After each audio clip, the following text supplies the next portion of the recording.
Everyone waters their garden. Almost nobody actually knows how to. And in late summer specifically, when the heat is relentless and everything looks like it is on the edge of dying, most of us do exactly the wrong thing. We panic, we grab the hose, and we drown the very plants we are desperately trying to save. You have seen it. Maybe you have done it.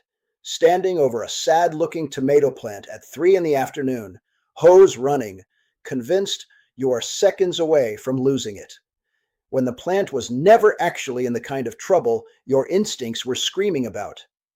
There is an entire tradition, centuries old, built around exactly this problem, and it comes from Japanese Zen gardening philosophy, a way of thinking about water that has almost nothing to do with how much you pour, and almost everything to do with how, when, and whether you pour it at all. I want to walk you through 6 of these techniques today, the ones that actually apply directly to a stressed, wilting late summer garden right now, not just pretty philosophy for a rock garden somewhere in Kyoto. And I will tell you honestly, technique number 5 is the one that changed how I look at a wilting plant forever, because it means most of the emergency watering you have done in a moment of panic this summer was probably completely unnecessary. We will get there. Let's start at the beginning. Quick one before we start. Tell me in the comments, when you see a plant wilting in the afternoon heat, is your instinct to run outside immediately with the hose, or do you wait and see? Be honest. I want to know how many of us are natural panic waterers before we get into this, because I absolutely used to be one, standing over a drooping squash plant at 2 in the afternoon like it was a medical emergency. Technique 1, and this is the foundation everything else stands on. Water the roots, not the leaves. Traditional Japanese garden watering, called mizuyari, is done low and close to the soil, directed specifically at the base of the plant, never sprayed broadly across the top of the foliage the way a sprinkler or a hose on a wide setting does by default. There is real botany behind this, not just aesthetic preference. Water sitting on leaves in the heat of a late summer afternoon can contribute to leaf scorch, and water left sitting on foliage into the evening creates exactly the damp, still conditions that fungal disease thrives in overnight. More importantly, the roots are the only part of the plant that can actually absorb and use that water. Everything that lands on a leaf and evaporates before ever reaching the soil was functionally wasted, poured out with love, and accomplishing nothing. Get down low. Direct the water at the base of the stem where it can soak straight down to the root zone. And resist the urge to miss the whole plant just because it looks thirsty and dusty. A watering can with a narrow spout or a hose with the nozzle removed entirely so you can control exactly where the stream lands does this far better than the wide fan setting most of us default to. I used to water like I was hosing down a car, wide sweeping arcs across the whole bed, feeling productive and accomplishing almost nothing where it actually mattered, watching water run straight off the leaves and puddle uselessly on the surface, while the actual root zone 6 inches down stayed just as dry as it started. It takes a little more time and a little more attention, but that is rather the entire point of this whole list, watering deliberately instead of watering on autopilot. Technique 2 is dawn watering, and this is as much a mindfulness practice as it is a horticultural one, which is exactly the point in Zen gardening tradition. The two were never actually separate.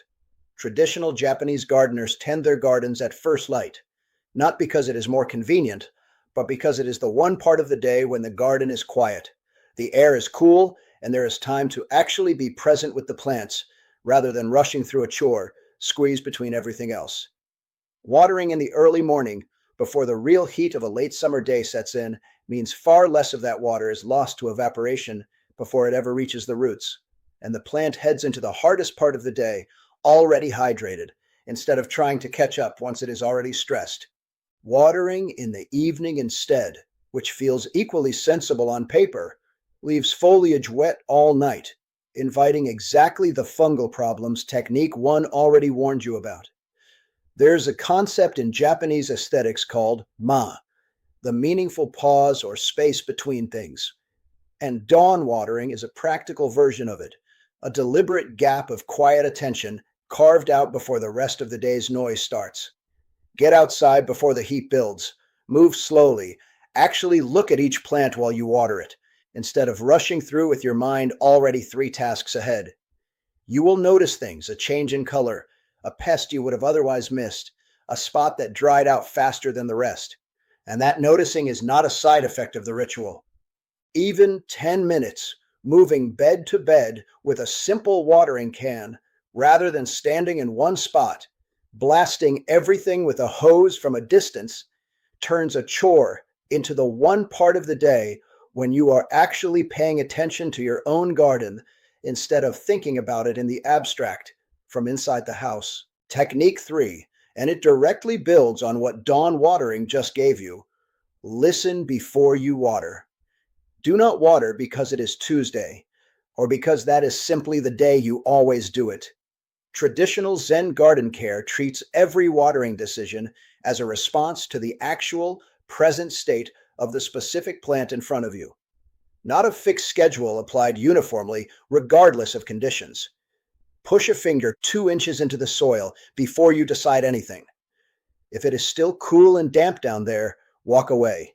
More water right now would do nothing but drown roots that are not asking for it, and soggy, waterlogged roots left sitting in that condition are exactly what causes the yellowing, wilting look that panics people into watering even more, making the actual problem worse while looking, on the surface, exactly like thirst. If the soil is dry and crumbling at that depth, then water, deeply and with real intention. This sounds almost embarrassingly simple, and that is exactly the Zen of it. The discipline is not in some elaborate technique. It is in the patience to actually check instead of assuming, and the restraint to walk away when the answer is no. A schedule waters the calendar. This waters the plant. Get this wrong in the other direction, and the symptoms genuinely look identical to underwatering. Drooping leaves, a generally unhappy-looking plant, which is exactly why so many people respond to overwatered, waterlogged roots by watering even more, digging the actual problem deeper while feeling like they are fixing it. Technique 4 is deep and infrequent watering. And if that principle sounds familiar, it should. It is one of the most important lessons in gardening generally, and Zen philosophy simply gives it a clearer why underneath the how. A slow, thorough soak, once or maybe twice a week, that genuinely sends water down 6 inches or more into the soil, teaches roots to travel downward chasing it, building a deep, resilient structure that can weather a skip day or an unexpected heat wave without collapsing. A light daily splash does the opposite, keeping roots shallow, lazy, and entirely dependent on you showing up again tomorrow, which in the exhausting middle of a heat wave is exactly the kind of dependency neither of you can actually sustain. A reasonable target for most vegetable beds in real late summer heat is somewhere around 1 to 1.5 inches of water total per week, delivered in 1 or 2 sessions rather than 7 small ones, which you can roughly check by setting a shallow can or jar in the bed while you water and seeing how much collects. The Zen framing adds something the purely practical version misses, though: restraint itself as a form of respect. Watering a little and often looks like more care from the outside, but it is actually a kind of impatience, an inability to trust the plant to do its own work of reaching downward. Watering deeply and then stepping back, trusting the soil and the roots to handle the rest between soakings, is the more patient, more confident, and ultimately more effective form of care, even though it looks, on the surface, like doing less. Technique 5, and I told you this one changes things. Wilting is not always a cry for help. On a genuinely hot late summer afternoon, plants like tomatoes, squash, and cucumbers often droop dramatically, leaves hanging low, looking for all the world like they are dying right in front of you. And the overwhelming, completely understandable instinct is to run outside immediately with the hose. Here is what is actually happening in a huge number of those cases. That is not thirst. That is a defense mechanism.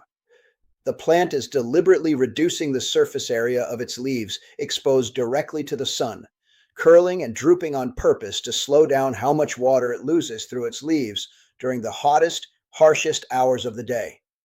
It is not failing, it is protecting itself, the exact same way you might squint or seek shade at noon without being in any actual medical distress. The test, and this is the whole practical secret, is simple.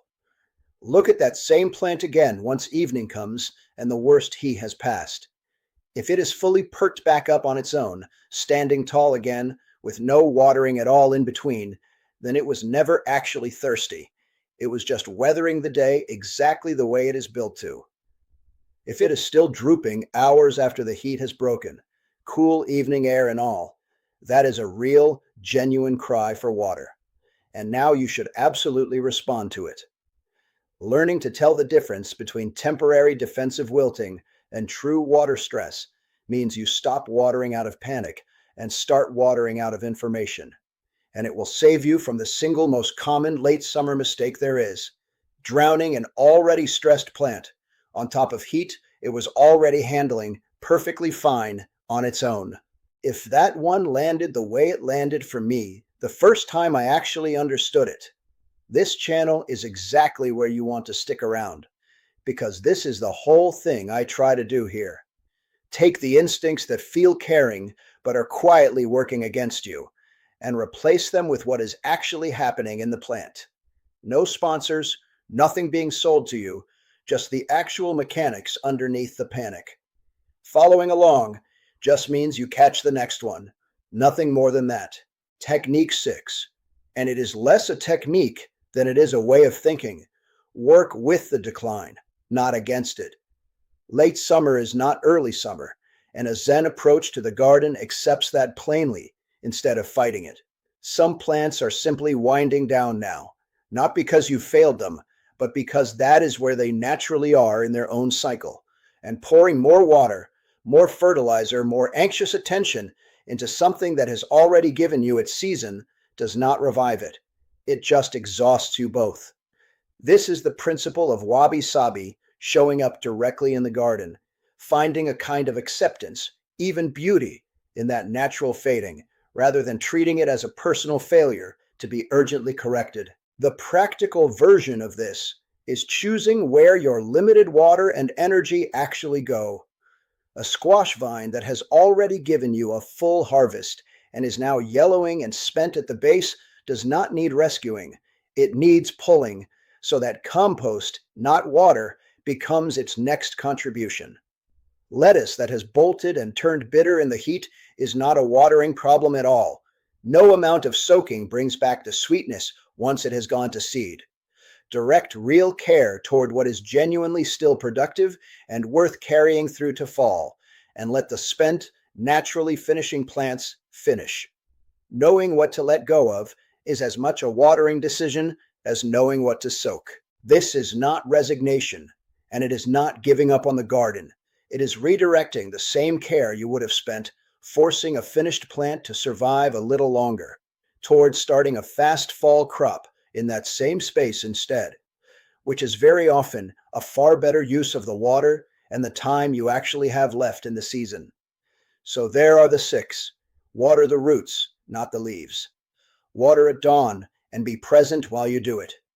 Check before you water instead of watering on a schedule. Go deep and infrequent and trust the roots to do their own work in between. Learn to tell a defensive afternoon wilt from a genuine cry for water, so you stop drowning plants that were already handling the day perfectly well. And accept the natural decline of late summer instead of fighting it plant by plant. Notice the thread running underneath every single one of these, because it is the same thread underneath most good gardening: restraint. Every one of these 6 techniques is really a version of the same lesson. Water less, but water with more attention, and trust the plant to do the rest. That shift from anxious and constant to deliberate and occasional is the entire difference between fighting your garden through late summer and actually gardening it. Tell me in the comments which one of these 6 you are going to try this week. And be honest about whether you are a recovering panic waterer like I was.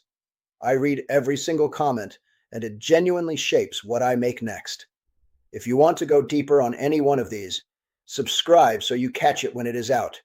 That is really the only reason to. Go check the soil before you reach for the hose. That is the whole lesson, really, in one sentence.